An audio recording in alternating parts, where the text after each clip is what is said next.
الحمد لله يحمده وهو المحمود أبدا أبدا، وأستعينه وهو المنعم المولى ونعم النصير مؤيدا،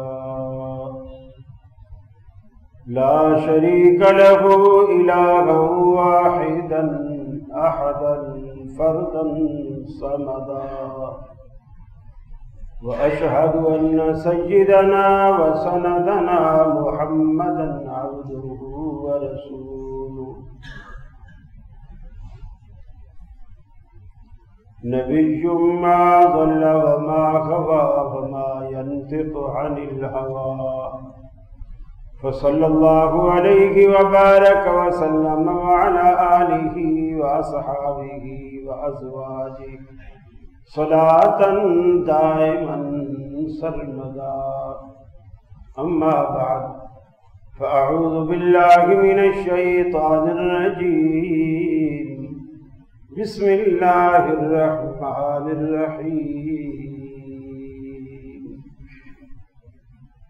إنما يخشى الله من عباده العلماء، وقال الله تبارك وتعالى: قل هل يستوي الذين يعلمون والذين لا يعلمون.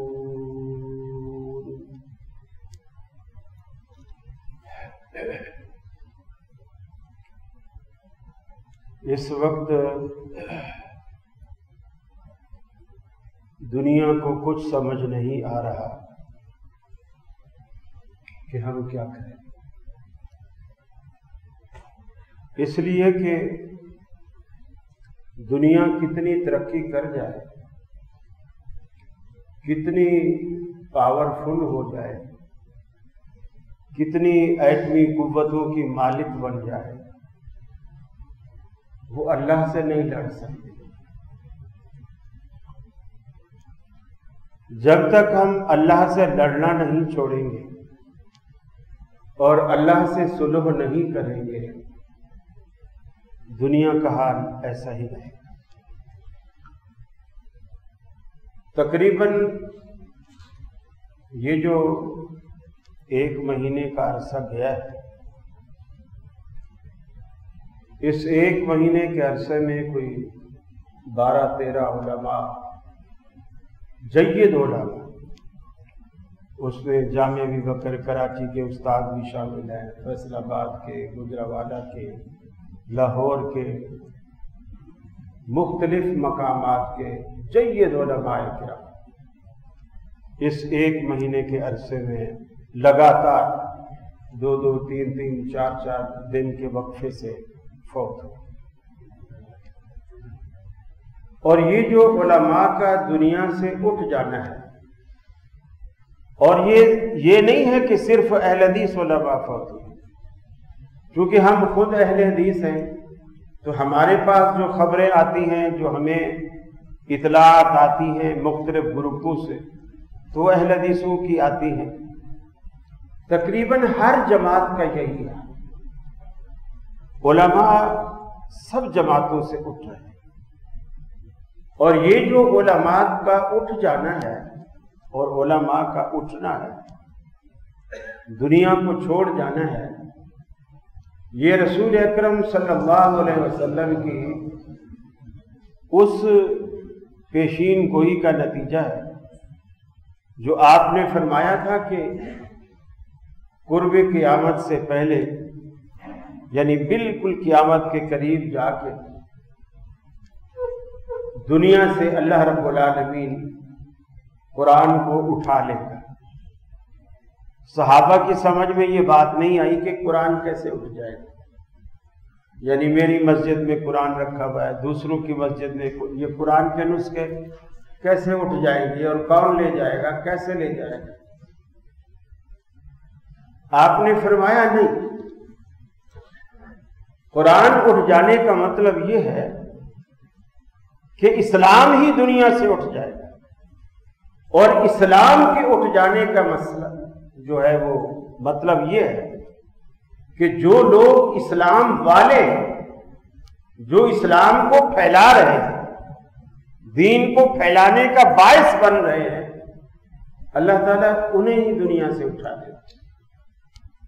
اور جب علماء دنیا سے اٹھ جائیں گے، علماء کو اللہ کے رسول نے فرمایا العلماء ورثۃ الانبیاء، علماء جو ہیں یہ انبیاء کے وارث.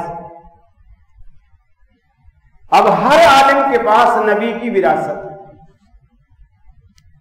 ہر عالم کے پاس نبی کی وراثت ہے. جو جتنا بڑا عالم ہے اس کے پاس اتنی بڑی وراثت ہے، جو جتنا پرانا عالم ہے اس کے پاس اتنی ہی بڑی اور پرانی اور زیادہ وراثت ہے. اور جب وہ دنیا سے اٹھ جاتا ہے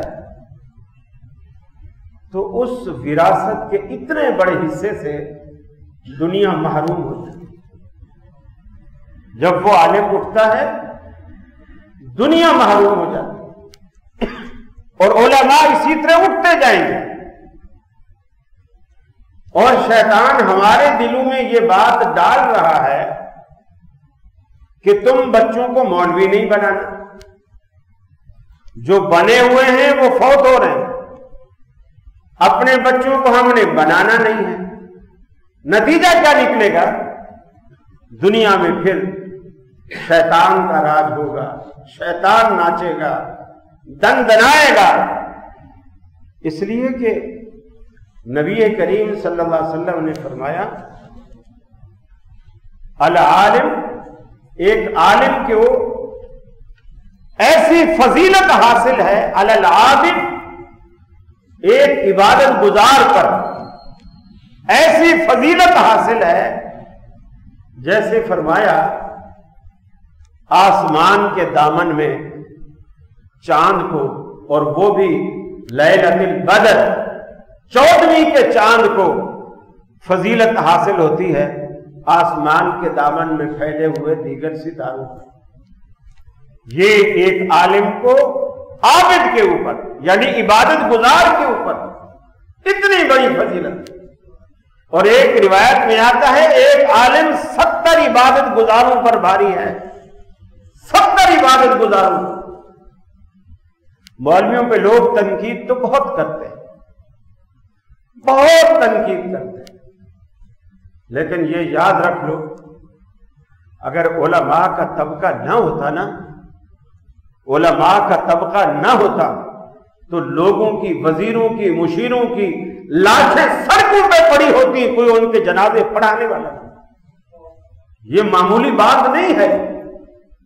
لوگ یہی سمجھتے ہیں میاں یہ کوئی کام ہے، بچہ پیدا ہوا تو کان میں اذان دے دی، ہاں یہ کوئی کام ہے. شادی ہوئی تو نکاح پڑھا دیا، یہ کوئی کام ہے. فوت ہوا تو جنازہ پڑھا دیا، یہ کوئی کام ہے. اور فوت ہوا تو چلو غسل کے لیے مولوی صاحب کو بلا لیا. اب آپ دیکھو کرونا میں لوگ غسل نہیں دینے دے رہے، کریلوں سے اٹھاتے ہیں، اور کریلوں سے اٹھا کر گڑھے بنا کر اس میں ڈال کے کوئی اوپر سلیب کچھ نہیں، ڈائریکٹ مٹی ڈال دی جاتی. پھر کیوں لوگ اڑتے ہیں کہ میت کا اتنا بھی احترام نہیں ہو رہا؟ اب لوگوں کو علماء کی قدر ہو رہی ہے. میرے بھائی اپنے بچوں کو عالم بناؤ تاکہ یہ دنیا علم والوں سے خالی نہ ہو. اور جب تک یہ دنیا علم والوں سے بھری رہے گی، مسجدیں آباد رہیں گی، اللہ اللہ کرنے والے موجود رہیں گے، اللہ کی قسم قیامت نہیں آئے گی. قیامت کو لانے کا طریقہ ہی ایک ہے کہ آپ مسجدیں بند کر دیں، اللہ کا ذکر بند کر دیں، دین سے دور ہو جائے، پھر دیکھیں کتنی جلدی قیامت آتی. اگر آپ قیامت کو ٹالنا چاہتے ہیں نا، اللہ والے بن جائیں، اللہ والے بن جائیں. دیکھیے آج ہم سچی بات ہے بڑے بڑے سفر کرتے ہیں، تجارت کے لیے، اور بہت سارے مقاصد ہوتے ہیں جس کا بنیادی مقصد اپنا بینک بیلنس بڑھانا ہوتا ہے۔ تجارتی سفر کرتے ہیں، آج کل تو ویسے بند ہے تجارت، ایکسپورٹ امپورٹ سب بند ہے۔ اب آپ دیکھنا جن لوگوں نے سیزن کمائے اور بڑے بڑے، رمضان آتا تھا اور فروٹ آسمانوں سے باتیں کرتے تھے، اب پتہ چلا جب بندے اللہ کی نہیں مانتے نا، پھر اللہ اپنی طاقت منوانا جانتا ہے۔ اب دیکھنا ایکسپورٹ بند ہے نا، اب جتنے بھی فروٹ ایکسپورٹ ہوتے تھے نا وہ سارے آپ کو یہاں ملیں گے، اور اچھی نسل کے ملیں گے اور سستے ملیں گے، اس لیے کہ ایکسپورٹ بند۔ جن آموں کی شکلیں آپ نے ساری زندگی دیکھی بھی نہیں ہوگی نا، آپ دیکھنے کو نصیب ہوگی، وہ ملے۔ اللہ رب العالمین کا اپنا نظام دیکھیے، ہر دوسرا بندہ یہی چاہتا اور یہی مشورہ دیتا ہے کہ میاں دولت کما لو، پیسہ بنا لو، مشکل وقت میں کام آئے گا۔ پیسہ بنا لو، مشکل وقت میں کام آئے گا، مصیبت میں کام آئے گا، برے وقت میں کام آئے گا۔ میں کہتا ہوں اللہ کی قسم، رب کو منا لو، مشکل وقت ہی نہیں آئے گا۔ آپ تو کہتے ہو پیسہ مشکل وقت میں کام آئے گا، میں کہتا ہوں رب کو منا لو، مشکل وقت ہی نہیں آئے گا۔ ترمذی کی روایت ہے، رسول اللہ صلی اللہ علیہ وسلم نے ایک صحابی کو دیکھا، وہ بیٹھا دعا مانگ رہا، رو رو کر دعا مانگ رہا، اور جملے کیا کہہ رہے؟ اللہ مجھے صبر دے دے، اللہ مجھے صبر دے دے۔ آپ نے صحابہ کرام سے کہا اس بندے نے اپنے لیے مصیبت مانگ لی، اس بندے نے اپنے لیے مصیبت مانگ لی۔ دیکھیے دعا جب مانگی جاتی ہے نا، دعا مانگنے میں بڑی احتیاطوں کی ضرورت ہوتی ہے۔ ہو سکتا ہے چونکہ اللہ کے حبیب نے فرمایا 24 گھنٹے میں دن میں ایک گھڑی ضرور ایسی ہوتی ہے بندہ جو منہ سے نکالتا ہے اللہ وہی قبول کرتا ہے، اور ہمیں نہیں پتا وہ گھڑی کون سی ہے۔ تو دعا مانگتے وقت بڑی احتیاط کی ضرورت ہوتی ہے کہ کہیں یہی گھڑی قبولیت کی نہ ہو۔ اب وہ دعا کر رہا ہے اللہ صبر دے دے، حالانکہ قرآن کہتا ہے اللہ تعالیٰ صبر والوں کے ساتھ ہے، ان اللہ مع الصابرین، اللہ صبر والوں کے ساتھ ہے۔ لیکن اس نے جب صبر کی دعا کی، آپ نے فرمایا اس نے رب سے اپنے لیے مصیبت مانگ لی۔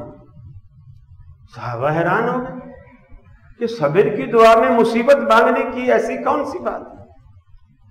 آپ نے فرمایا ڈائریکٹ اللہ سے صبر مانگنے کا مطلب یہ ہے پہلے وہ تم کو دکھ دے، پھر جب دکھ آ جائے اس دکھ پر تمہیں صبر دے۔ تم یہ کیوں نہیں رب سے مانگتے کہ اللہ ہمیں دکھ ہی نہ دے، ہمیں دکھ ہی نہ دے جس پر صبر کرنا پڑے، ہمیں دکھ ہی نہ دے۔ یعنی بیماری کو جڑ سے پکڑو۔ صبر تو بعد کی چیز ہے، پہلے دکھ آئے گا، پہلے ہمارا کوئی عزیز فوت ہوگا، پھر ہم اس پہ صبر کریں گے، ہمارے کاروبار میں نقصان ہوگا، پھر ہم صبر کریں گے، ہمارا کوئی ایکسیڈنٹ ہوگا، گاڑی تباہ ہوگی، پھر ہم صبر کریں گے۔ ارے اللہ سے یہ کیوں نہیں مانگتے اللہ کو مصیبت بھی ہم پر نہ لا جس کے بعد صبر کرنا پڑے؟ یہی بات میں عرض کر رہا ہوں کہ رب العالمین سے جو رشتہ ہے، جو تعلق ہے، جو دوستی ہے، یہ صرف مولویوں کا کام نہیں ہے، ہر بندے کا فرض ہے، ہر بندے کا فرض ہے اللہ سے بحیثیت مسلمان اللہ رب العالمین سے تعلق جوڑے، رشتہ جوڑے، اور کبھی ناشکری نہ کرے، ناشکری نہ کرے۔ دیکھو مجنوں سے کسی نے پوچھا تھا کہ یار یہ بتا ہجر اچھا ہے یا وصال اچھا ہے؟ ہجر کہتے ہیں اس زمانے کو جس زمانے میں محب اپنے محبوب سے جدا رہتا ہے، اسے کہتے ہیں ہجر، اسے فراق بھی کہتے ہیں۔ اور وصل کہتے ہیں اس پیریڈ کو، اس زمانے کو جس زمانے میں محب اپنے محبوب سے ملاقات کرتا ہے۔ یہ دو الگ الگ زمانے، ایک ہجر کا فراق کا زمانہ اور ایک وصل کا زمانہ، ملاپ کا زمانہ۔ تو اس سے پوچھا کہ ہجر اچھا ہے یا وصال اچھا ہے؟ مجنوں نے کہا یار نہ ہی ہجر اچھا ہے نہ ہی وصال اچھا ہے، بس یار جس حال میں رکھے وہی حال اچھا ہے۔ اگر اللہ سے آپ کی یاری ہو، تعلق ہو، آپ کبھی ناشکری کر ہی نہیں سکتے۔ ہم اتنے ناشکر ہیں۔ میں ایک مضمون پڑھ رہا تھا اوریا مقبول جان، اس نے لکھا کہ دنیا میں جتنے بھی بڑے بڑے دنیا دار، ڈاکٹر ہوں، انجینئر ہوں، جج ہوں، بڑے بڑے افیسر ہوں، وزراء ہوں، آپ ان سے کبھی پوچھو ان حالات میں کیسی گزر رہی، کیسی گزر رہی؟ بولیں گے جی حالانکہ ان میں سے کسی کی تنخواہ 3 لاکھ ہے، کسی کی 4 لاکھ ہے، کسی کی 1.5 لاکھ ہے، کسی کی 2 لاکھ ہے، اور کوئی ڈاکٹر اپنے کلینک پہ 10 لاکھ منتھلی بھی کما لیتا ہے، 5 لاکھ منتھلی بھی، زیادہ مشہور ہو، آپریشن والا ہو، دل کا ہو تو اس سے بھی زیادہ کما لیتے۔ پھر بھی اس سے پوچھو کہ یار کیسا چل رہا ہے، الحمدللہ کا لفظ ان کے منہ سے کبھی نہیں سنو۔ وہ کہیں گے بس یار کیا بتائیں، گزارا ہو رہا ہے، بس جیسی بھی ہے زندگی کی گاڑی چل رہی ہے۔ یعنی طبیعت میں وہ ناشکری کوٹ کوٹ کر بھری ہو۔ 5-5 10-10 لاکھ مہینہ کمانے والا بھی یہ کہے گا بس گزارا ہو رہا ہے۔ اور ایک مولوی جو کسی مسجد کا امام ہے، 8,000 5,000 10,000 12,000 منتھلی اس کی تنخواہ ہوتی ہے، 5-6 کم از کم بچے ہوتے ہیں، اور مولویوں کی اکثر شادیاں بھی 2-2 3-3 ہوتی ہیں۔ اور اس سے پوچھو کیسی گزر رہی ہے؟ الحمدللہ، اللہ کا بڑا کرم، اللہ کا بڑا احسان۔ کبھی مولوی کی منہ پہ ناشکری کے کلمات آپ نہیں سنو، نہیں سنو۔ کہے گا الحمدللہ، اللہ کا بڑا کرم، اللہ کا بڑا احسان۔ اور پھر اللہ واقعی ان پر احسان کرتا ہے۔ وہ احسان کیا کرتا ہے؟ جب آپ ان لوگوں کی کوئی مدد نہیں نہ کرتے، اللہ یہ احسان کرتا ہے، اللہ ان کو وہ دکھ ہی نہیں دیتا جس سے انہیں آغا خان جانا پڑے، اور آغا خان والے بولے جی 1.5 لاکھ روپیہ پہلے فیس لاؤ، یہ تو آپریشن ہو۔ ان کو تکلیف ہی ایسی ہوتی ہے، پیناڈول لی، کھائی، چائے کی پیالی بیگم نے بنا کے دے دی، پی، صبح حشاش پشاش اٹھ گئے۔ یہ شکر گزاری کا فائدہ ہے۔ لاکھوں کمانے والوں کا پیسہ جاتا بھی ایسے ہے۔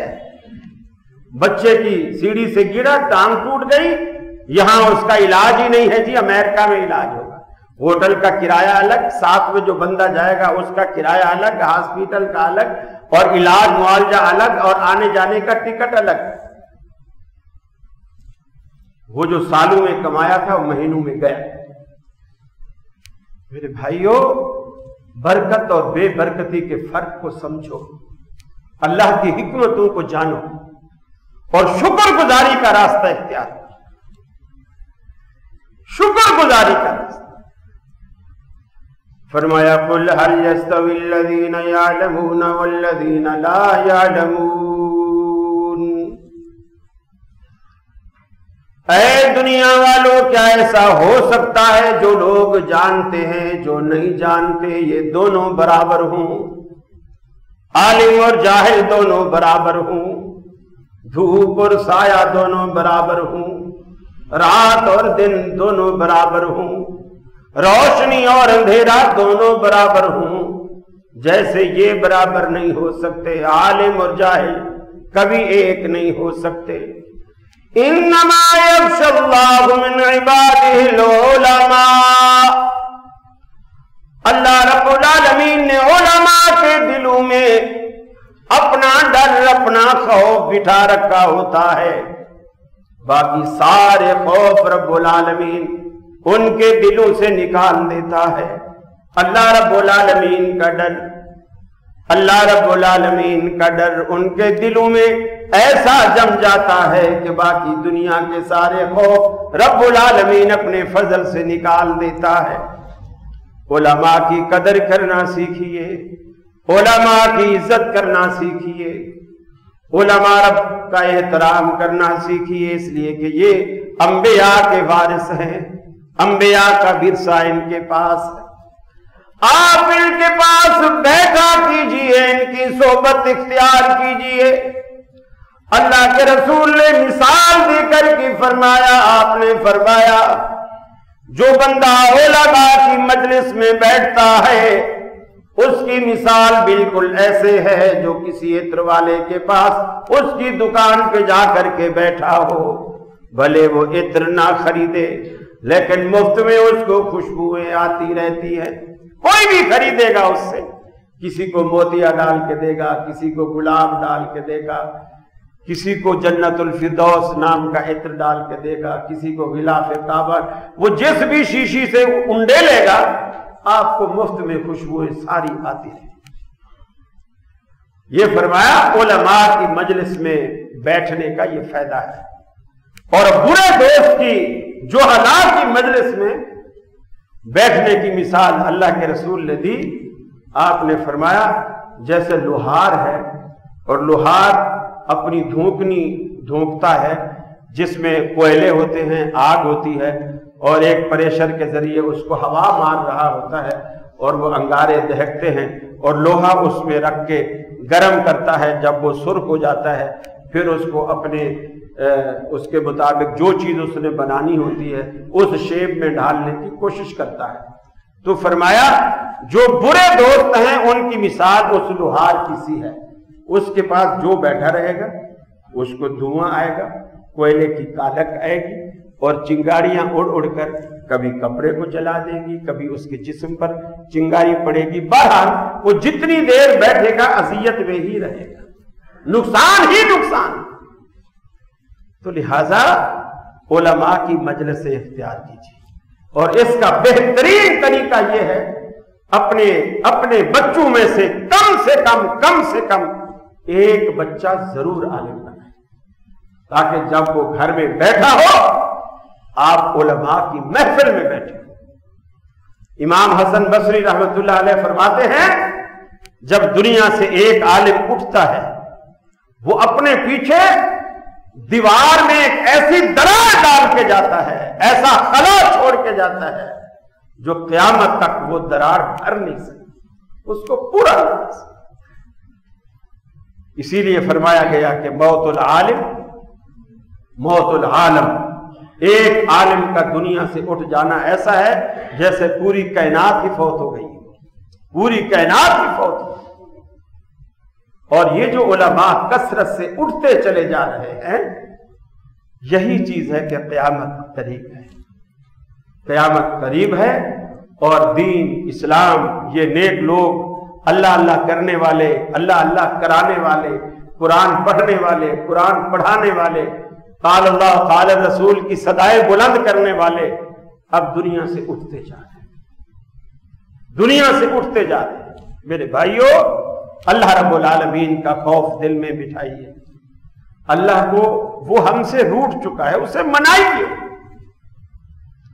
اور میں نے سنا ہے کہ اب شاید کورونا کا زور اور بڑھتا جا رہا ہے، پنجاب میں تو کل گجرانوالہ اور یہ فیصل آباد اور اسلام آباد دن کے 12 بجے دکانیں بند کرانی شروع کر دی۔ اصل میں ہمارا معاملہ کچھ ایسا بن گیا ہے بچپن میں ہم پڑھا کرتے تھے اردو کی کتابوں میں کہانی پڑھتے تھے کہ ایک بکریوں کا چرواہا تھا، جنگل میں بکریاں چراتا تھا، تو روز مذاق کرتا تھا، درخت کے اوپر چڑھ جاتا تھا اور اوپر چڑھ کے شور مچاتا تھا، شیر آ گیا، شیر آ گیا۔ لوگ ڈنڈے سوٹے لے کر، جناب بندوقیں لے کر وہاں جاتے اور دیکھتے تو وہ درخت پہ چڑھا بیٹھا ہنس رہا ہے اور کہتا میں نے تو مذاق کیا۔ پھر ہفتے ڈیڑھ ہفتے بعد پھر اسی طرح شور مچا دیتا، لوگ دوبارہ چلے گئے۔ اتفاق سے تیسری چوتھی دفعہ جب ایسا گزر گیا تو اس نے شور مچایا، شیر آ گیا، شیر آ گیا۔ محلے میں سے کوئی بھی نہیں گیا، کوئی بھی نہیں گیا۔ لوگوں نے کہا یہ تو وہی شرارتی ہے، جب روز مذاق کرتا ہے ہم وہاں جاتے ہیں اور کچھ بھی نہیں ہوتا۔ اور آج اتفاق سے واقعی شیر آ گیا اور محلے والے بھی کوئی نہ گئے اور سارے شیروں نے اس کی بکریوں کا ستیہ ناش کر کے رکھ دیا، چیر پاڑ کے سارا نقصان اٹھا کے۔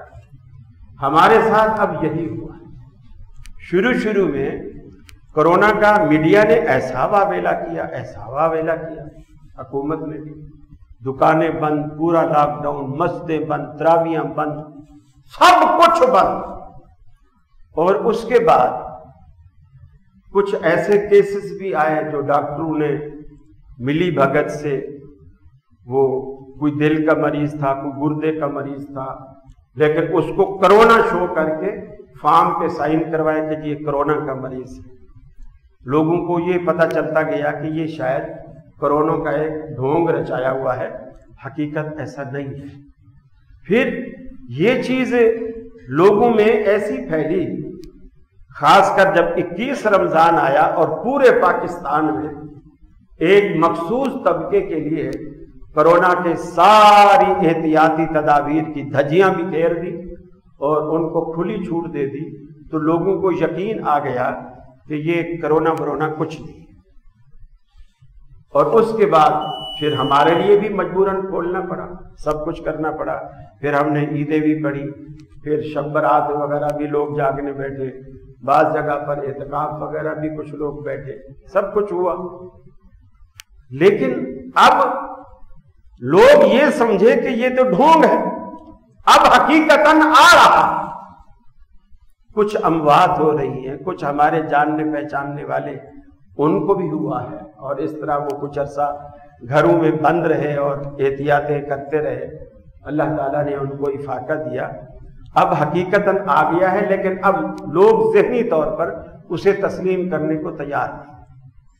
تو آپ احتیاطی تدابیر ضرور رکھیں۔ احتیاطی تدابیر اپنانا سنت ہے، یہ سنت کے خلاف نہیں ہے، یہ سنت ہے۔ حضرت ام المنذر رضی اللہ تعالی عنہ، ان کے گھر میں اللہ کے رسول تشریف لے گئے اور ان کے گھر میں ایک خوشہ کھجور کا لٹکا ہوا تھا۔ یہ لوگ خوشہ جب اس کے پیلے پیلے ہو جاتے ہیں تو وہ لٹکا دیتے ہیں دھوپ میں، تو وہ پکتے رہتے ہیں، پھر لوگ گھر والے اس میں سے جو حصہ پک گیا وہ توڑ لیا اور وہ کھا لیا۔ حضرت علی اور اللہ کے رسول دونوں گھر میں گئے، دیکھا خوشہ لٹکا ہوا ہے، اس میں سے کچھ پکے پکے دانے چنے آپ نے، اور حضرت علی نے بھی کھانے شروع کیے۔ آپ نے حضرت علی سے کہا، علی تم ابھی تازے تازے بیماری سے اٹھے ہو، تم انہیں استعمال نہ کرو، انہیں نہ کھاؤ۔ حضرت علی نے چھوڑ دی۔ پھر وہ گھر والوں نے تواضع کی، جو اور چقندر ان دونوں کو مکس کر کے وہ کوئی ڈش بناتے تھے۔ چقندر بھی ٹھنڈا ہے اور جو بھی ٹھنڈے ہیں، ان کو مکس کر کے کوئی چیز بنتی تھی۔ وہ آپ صلی اللہ علیہ وسلم نے حضرت علی سے کہا، علی یہ کھاؤ، یہ تمہارے لیے بہت مفید ہے۔ گویا آپ نے احتیاط بتائی۔ بعض بیماریوں میں گرم چیزیں نقصان دیتی ہیں، آپ نے حضرت علی کو روکا، کھجور گرم ہوتی ہے، اب یہ ٹھنڈی چیز تھی اور ٹھنڈی چیزیں بعض بیماریوں میں فائدہ دیتی ہیں، تو آپ نے اسے کہا کہ یہ کھاؤ۔ تو گویا احتیاط جو ہے یہ بھی سنت ہے، آپ احتیاط اپنائیں اور بے احتیاطی نہ کریں، اسے حقیقت سمجھیں۔ بے شک ہے تو ہمارے گناہوں کی شامت، لیکن آ چکی ہے، اب آ چکی ہے تو نبٹنا تو ہے۔ احتیاطی تدابیر آپ ضرور اختیار کریں جب آپ گھر سے باہر نکلیں۔ آپ ماسک وغیرہ کا استعمال کریں، اسے مذاق نہ سمجھیں۔ کسی کے ہاں جائیں تو بھی ماسک کا استعمال کریں، گھر سے باہر جب بھی نکلیں ماسک کا استعمال کریں، اور صابن سے اکثر یہ مساجد پہ اگر آپ وضو کرتے ہیں تو مسجد میں چھوٹے چھوٹے، بھلے وہ لیب ہوا ہے جو پرانے زمانے میں لال رنگ کا آتا تھا، سستا سا صابن آتا تھا، اس کی چھوٹے چھوٹے پیسز کر کے وضو خانے پہ رکھ دیے جائے کہ جو بھی آئے پانچوں ٹائم وضو کرے تو وہ ہاتھ دھوئے۔ بس یہ 2-4 احتیاطیں آپ کر لیں گے، اور ٹھنڈے چیزوں سے ذرا تھوڑا سا احتیاط۔ اچھا تو بہت لگتا ہے مجھے بھی ٹھنڈا پانی، بہت مزہ دیتا ہے، اور اس کے بغیر میں جمعہ بھی نہیں پڑھاتا ہوں جب تک پہلے ٹھنڈا پانی نہ ملے۔ مولویوں کے گلے بیٹھ جاتے ہیں، میرا گلا کھلتا ہی ٹھنڈے پانی سے، یہ عجیب اسپیشل گلا بنایا اللہ نے۔ تو لیکن پھر بھی آپ جتنی احتیاط کر سکتے ہیں وہ احتیاط کریں۔ گرم قہوہ پئیں، ایک یہ بھی بڑی معروف ہے ثنا مکی، ویسے حدیث میں تعریف بھی ہے، جیسے کلونجی کی ہے، شہد کی ہے، اس طرح ثنا مکی کی بھی تعریف آئی ہے، اس کے پتے آتے ہیں برگ ثنا مکی کے نام سے۔ اس کا دن میں 1 دفعہ تو قہوہ ضرور پئیں، بد مزہ چیز نہیں ہے، مزیدار چیز ہے، اس کا قہوہ بنا لیں، جوشاندہ بنا لیں، اور شہد تھوڑی ڈال کے، اگر شوگر نہیں ہے تو اس سے میٹھا کر کے آپ پیئے، بہت مزیدار چیز ہے۔ جن کو نہیں ہے کرونا ان کو بھی پلائیں، 1 دفعہ تو سارے گھر والے آپ روزانہ 1 دفعہ تو آپ پیئیں انشاءاللہ العزیز۔ اگر نہیں ہے تو آئے گا نہیں، اور اگر ہے تو نکل جائے گا انشاءاللہ۔ تو آپ اس طرح کی احتیاطیں برتیں اور اس کو مذاق نہ سمجھیں، باقی یہ حقیقت ہے، اس لیے کہ اللہ کسی سے مذاق نہیں کرتا ہے۔ یہ حکومتیں تو مذاق کر سکتی ہیں، اللہ مذاق نہیں کرتا۔ اللہ سے دعا ہے اللہ رب العالمین ہمیں راہ راست پہ لائے، ہمیں ہر پریشانی ہر مصیبت سے بچائے، اور جن لوگوں کے عزیز فوت ہو گئے اللہ رب العالمین ان علماء کو بھی، ان اعزاء اور اقارب کو بھی اللہ جنت الفردوس میں اعلیٰ مقام عطا فرمائے، اور ان کے ورثاء کو رب کریم صبر جمیل عطا فرمائے، اور ان نقصانات کا رب العالمین اپنے فضل سے ان کو نعم البدل عطا فرمائے۔ وآخر دعوانا ان الحمد للہ رب العالمین۔